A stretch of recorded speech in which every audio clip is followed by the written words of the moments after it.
이렇게 멋진 장소에서 이렇게 멋진 행사를 갖게 된 것을 무한히 감사하고 또 영광스럽게 생각합니다. 아주 감격스럽습니다. 애터미의 이 제1호 임페리얼 마스터가 탄생하셨고 또 네 분의 크라운 마스터 그리고 많은 분의 로얄 스타 샤론 직업자들이 탄생하셨습니다. 모두 진심으로 축하합니다. 특히 이 제1호 임페리얼 마스터가 출연한 오늘은 애터미가 제2의 도약을 할 수 있는 출발점이라고 그렇게 생각합니다. 생생하게 꿈꾸면 어떻게 된다고요? 이루어진다. Dream comes true. 그런데 제가 가만히 연구를 해보니까 박정수 임페리얼 마스터가 올라간 게 아니고 밑에서 밀어 올렸어요. 밑에서 밀어 올렸어. 그랬죠? 제1호 임페리얼 마스터가 출연하셨지만 오늘 그 임페리얼 마스터보다 한 단계 높은 직급으로 올라가신 분이 있어요. 아직 모르시죠? 슈퍼 임페리얼 마스터 우리 박한길 회장님이 있습니다.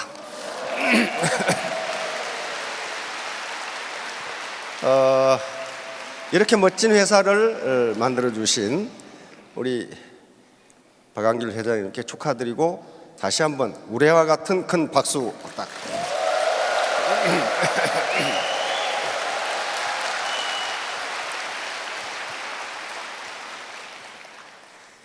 근데 로얄 스타는 두 자인데 임페리얼 그렇게 부르려고 그러니까 에너지 소비가 많이 돼.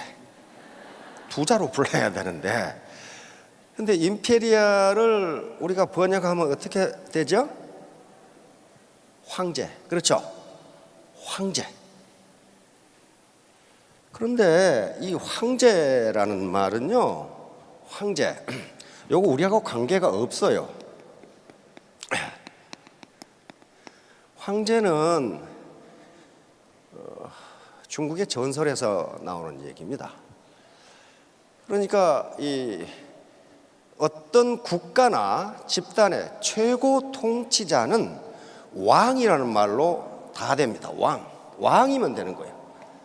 뭐 끝판왕 그러죠. 아주 끝장을 보는 놈. 그런데 진나라가 춘추 전국시대 500년 후에 천하를 통일하고 나서 그때까지도 왕이었어요. 왕이었는데 진시황이 천하를 통일하고 나니까 그 왕보다 더 좋은 명칭이 없느냐. 그래가지고 이사 등 조고 등 대신들한테 나를 뭐라고 부르면 좋겠는지 연구해 봐라. 그래가지고 그 이 대신들이 이렇게 부르면 좋겠습니다 하고 올렸는데 마음에 안 들어. 그런데 중국의 전설 시대에 사망오제 시대라는 게 있어요. 사망오제, 3사람의 황 그리고 5사람의 제가 있었어요. 그 당시는 전부 전설 시대입니다. 그러니까 삼황이라는 게 천황씨, 지황씨, 인황씨, 그게 전설 시대예요. 그리고 오제라는 게 황제, 제국, 요임금, 순임금, 전부 전설 시대입니다. 그러니까 그 앞에는 황이라고 불렀고 그 뒤에 전설 시대는 제라고 불렀기 때문에 나를 이놈들아 황제라고 불러라. 그래서 황제가 된 거예요. 그러니까 이 황제라는 명칭은 중국의 전설과 관계되는 그런 명칭입니다. 그럼 우리 역사에서는 이 거대한 왕을 뭐라고 불렀느냐 하는 거예요. 그걸 태왕이라고 불렀어요. 태왕. 예를 들면 광개토 대왕을 호태왕이라고 이렇게 불렀단 말이죠. 그러니까 이 태왕이라는 말은 지금 학자들이 태왕의 호칭에 대해서 연구를 하고 있는 것 같아요. 그래서 고구려에서 그렇게 불렀고 나중에 연구를 해보니 신라와 백제에서도 위대한 왕을 태왕이라고 불렀어요. 근데 우리 크라운이 왕이니까 크라운이 왕이니까 임페리아는 조금 더 높은 왕이어야 되잖아요. 광개토 대왕처럼. 우리 지금 박정수 태왕께서 전 세계를 개척하고 계시거든. 광개토 대왕이야. 문자 그대로 영토를 넓혀가는 이게 광개토 대왕. 호태왕이라고, 호태왕. 그래서 저는 개인적으로 태왕이라고 부르려고 합니다. 황제가 맞질 않아요, 우리말에. 그 다음에 이제 그러면 생생하게 꿈꾸면 이루어지는데 그건 이미 학문적으로 검증이 끝난 겁니다. 그런데 옳다 됐다. 나도 오늘 밤에 가서 임페리알 꿈을 꿔야지. 그런다고 임페리알 안 됩니다. 생생하게 꿈꾸되 그걸 인생 시나리오에 적으면 목표가 됩니다. 목표가 돼. 목표가 있어야 될 거 아니에요. 목표. 생생하게 꿈꾸되 그걸 인생 시나리오에 적으면 목표가 되고 그 목표를 바로 지금 임페리얼이 될 수 없으니 단계별로 나누어서 나는 다이아몬드는 언제, 샤론은 언제, 스타는 언제 이렇게 단계별로 나누면 그게 계획이 됩니다. 계획. 그리고 그 계획을 실천하면 꿈이 이루어집니다. 만약에 꿈꾸는 걸로 끝나버리면 그건 몽상이지 목표가 아니에요. 그러면 인생 시나리오에 적는다는 게 뭐냐 하면은요, 나는 임페리알이 돼야지. 이건 현재의식이라고 그래요. 현재의식. 현재의식이 잠재의식과 일치하지 않으면 중간에 그만둔다는 거예요. 맞아. 나는 반드시 될 거야. 그 과정이 뭐냐 하면 인생 시나리오를 쓰는 거예요. 인생 시나리오는 자기가 약속하는 거거든요. 그러면 계속 그 약속을 하면은 내 현재의식과 잠재의식이 일치하게 되는 거예요. 그러면 어떤 고난도 이겨낼 수 있다. 그래서 그 목표를 잡고 단계별로 나누면 그것이 계획이 돼요. 플랜, 계획이 되고 그 계획을 실천하면 꿈이 이루어져. 그런데 그 과정에서 제가 모두에 말씀드렸듯이 박정수 태왕께서 올라간 게 아니고 밑에서 밀어 올렸어요. 반드시 밀어 올리려면 하나의 힘이 필요한데 힘이 필요해. 그게 흡인력이에요. 흡인력. 이게 사람을 끌어당기는 힘이 필요해. 흡인력. 사람을 끌어당겨야 돼. 이걸 다른 말로 하면 매력이라고 그러고 다른 말로 하면 리더십이라고 그래요. 그러면 이 흡인력, 매력, 리더십은 어디서 나오느냐 하는 거예요. 어디서 나오느냐. 흡인력이 생기고 그것이 내 매력이 되고 내 리더십이 되기 위한 수단이 있단 말이에요. 수단. 흡인력, 매력, 리더십이 생기는 기준을 이미 회사에서는 정해놨어요. 정해놨다고요. 그대로 하면 돼. 그대로.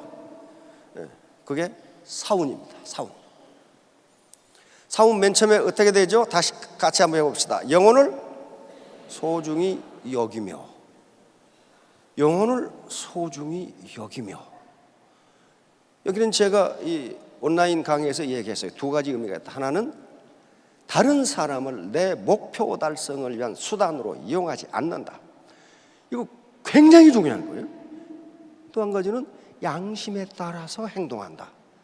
양심의 미세한 소리에 따라서 행동한다.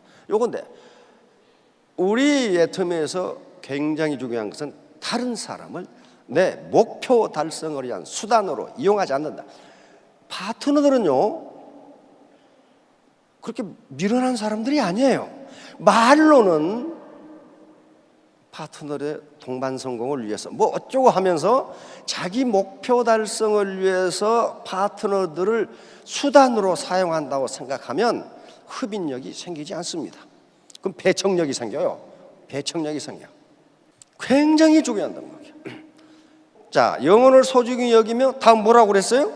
생각을 경영한다. 생각을 경영하는 게 두 가지 의미가 있다. 하나는 비전을 창출한다는 것이고 또 하나는 합리적인 의사결정을 한다는 거예요. 비전, 이게 꿈이에요. 드림, 꿈이라고요. 꿈인데 생각을 경외한다. 생생하게 꿈꾸고 그걸 인생 시나리오로 적어서 내 목표로 삼고, 그 다음에 그 단계를 나누어서 계획을 만들고 그걸 추진하면 내 생각이 이루어집니다.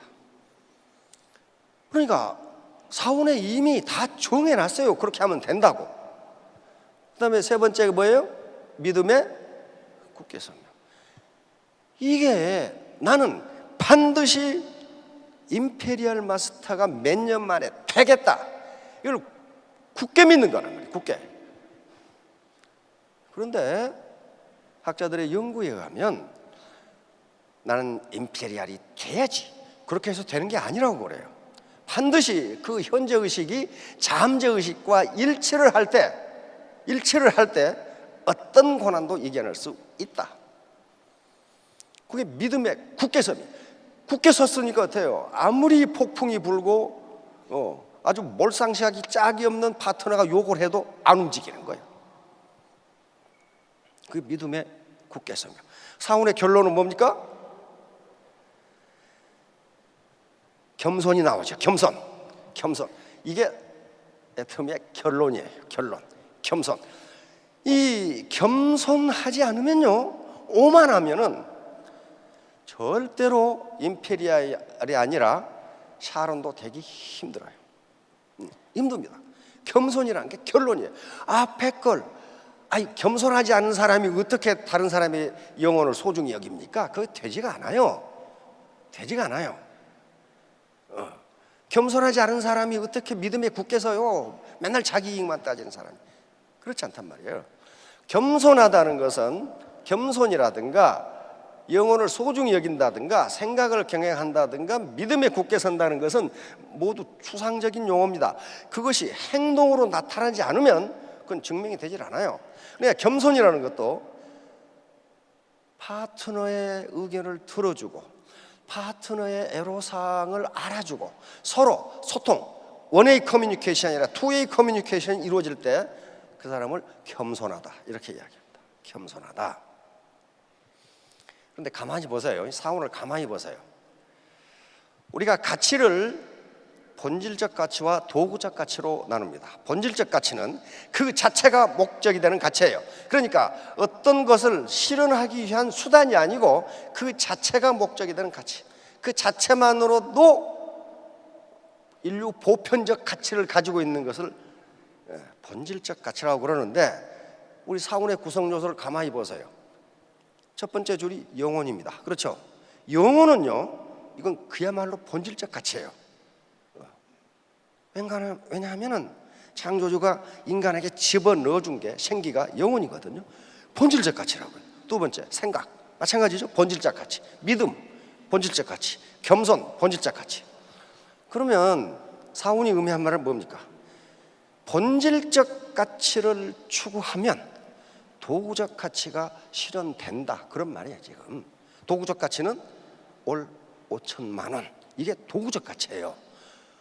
사원과 우리 애터미가 지향하는 비전이 전부 본질적 가치로 되어 있어요. 그러니까 스타트가 사원의 본질적 가치고 중간이 5천만 원이라는 도구적 가치고 마지막으로 실현하려고 하는 것이 뭐예요? 균형 잡힌 삶이에요. 그렇잖아요. 5천만 원 벌어서 잘 먹고 잘 살자, 그게 아니란 말이에요. 최종적인 비전이 균형 잡힌 삶이에요. 근데 균형 잡힌 삶의 구성 요소 4가지가 어떻게 돼 있어요? 그 자체가 본질적 가치예요. 잘 살고 배우고, 배움의 끝이 있어요? 없어요. 그 배운다는 것 자체가 본질적 가치라고요. 사랑하고, 사랑의 끝이 있습니까? 없어요. 본질적 가치는요, 아무리 그걸 사용해도 탕진되지가 않고 아무리 소비해도 욕망의 포화 상태에 이르지가 않아요. 내가 배웠는데 이제 이 정도 배웠으면 됐다, 그런 게 없다고요. 아인슈타인이 말한 것처럼 나는 배우면 배울수록 모르는 게 더 많다, 그 사실입니다. 세 번째, 사랑하며. 사랑이 끝이 있습니까? 없어요. 끝이 없어요. 사랑하면 사랑할수록 더 큰 사랑, 사랑을 받으면 받을수록 더 큰 사랑이 필요해. 그것도 본질적 가치, 사랑이라는 그 본질적 가치입니다. 마지막으로 사회에 기여한다. 내 이웃에 기여하고 지역사회에 기여하고 결국은 우리나라 전 세계에 기여하는 거. 이게 어디 끝이 있냐고요. 끝이 없어요. 그러므로 애터미는 사운에서 본질적 가치를 추구함으로써 5천만 원이라는 도구적 가치를 실현하려고 하고 있고, 이 도구적 가치를 통해서 다시 균형 잡힌 삶이라고 하는 본질적 가치를 최종 목표로 두고 있어요. 만약에 5천만 원이 최종 목표라면은 어떻게 되겠어요? 5천만 원 달성하고 나면은 여기 계시는 임페리알, 그 다음에 크라운, 로얄들은 지금 집에서 룰루랄라 하고 계셔야 돼. 다 달성된 분들이에요 지금. 그런데 여기까지 나와가지고 이렇게 후원하고 도와주고 같이 참여하고, 이게 뭐예요? 본질적 가치는 욕망의 포화 상태에 이르지 않는다. 아무리 소비해도 탕진되지 않는다. 그게 행동하게 만드는 힘입니다. 만약에 도구적 가치가 최종 목표라면은 반드시 욕망의 포화 상태에 이르러서 아이고 나 이제 5천만 원 됐는데 내가 뭘 후원을 해, 귀찮게 시리 내가 왜 가서 환영사를 해, 이렇게 돼버려요. 그런데 잘 살고 배우고 사랑하고 지역사회 세계에 기여하는 게 어디 끝이 있냐고. 한없이 해도 내 행동을 계속 유발한단 말이에요. 모티베이션이 계속돼. 따라서 목표는 5천만 원이 목표지만은 비전은 균형 잡힌 삶이에요. 균형 잡힌 삶을 살면은 어떻게 됩니까? 존경을 받습니다. 존경을 받아요. 잘 살고 배우고 사랑하고 기여하는 거예요. 기여는 여러 가지죠. 파트너에게 기여하는 거, 애터미에 기여하는 거. 이 100년 가도록 하려면 기여해야 돼요. 우리나라에 기여하는 것, 세계에 기여하는 것. 이거 어떻게 탕진되냐고요. 어떻게 이거 포화 상태에 이르냐고요. 자, 결론을 맺도록 하겠습니다. 애터미 사운을 매일 우리가 미팅이 있을 때마다 외치는데 그걸 자기 내면화 시키세요. 왜냐하면 이게 여러분들을 월 5천만 원 도구적 가치를 실현하는 이게 원동력이, 왠진이 됩니다. 그리고 5천만 원을 실현하고 나서 내가 존경받는 리더가 되는 데는 균형 잡힌 삶이라는 본질적 가치를 추구하면 누구나 존경받을 수 있습니다. 여러분 모두 임페리얼 마스터가 되시기 바랍니다. 다시 한번 축하합니다. 감사합니다.